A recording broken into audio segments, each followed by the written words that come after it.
I was driving my vehicle under the influence of Xanax and alcohol. For anyone that has ever been on that combination, it's pretty much a death sentence. And I hit the median going about 60 miles an hour and knocked my tires off the axle. I lost complete control of my vehicle, missed the light pole by about 3 feet, ended up with my car parked on top of a wall at an ice cream shop. I called my family that night to come and save me like they had historically done. And the tone was different that night.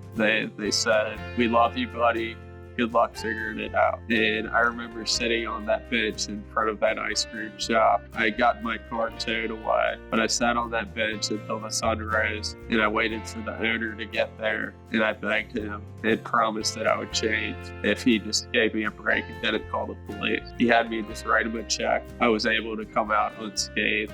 And that's what really jump-started me towards recovery. This was, like I said, the jump-start to my recovery as well, because recovery to me is all about routine. I had a mentor. I lived out in Colorado for the first 3.5 years of my recovery. And I was fortunate enough to have all of that Mother Nature surrounding me. So it was a great escape for me to go spend some time by myself in the woods and really take some hike, do those sunset and sunrise hikes, and really just be with myself. When I moved back to Virginia, I had lost that aspect in some regard, but I created my own individualized nature program, we'll call it that, where I found a river that's fairly close to my place. And there's a beautiful little loop that goes around it. To me, that's where I go to feel centered. That's where I go to really think about major life decisions. And I take those special people in my life down there that are a major part of my recovery.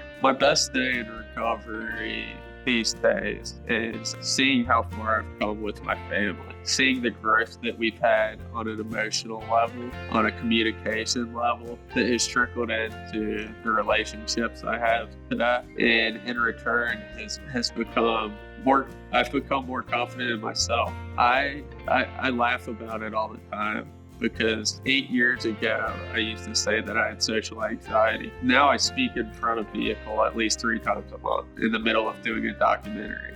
I'm in the middle of creating multiple opportunities for further speaking engagement. And so all of this stuff has come through the gift of recovery. When I was 25, I thought recovery was impossible. I looked at these people that had years under their belt. I thought they were blowing smoke out of their mouth.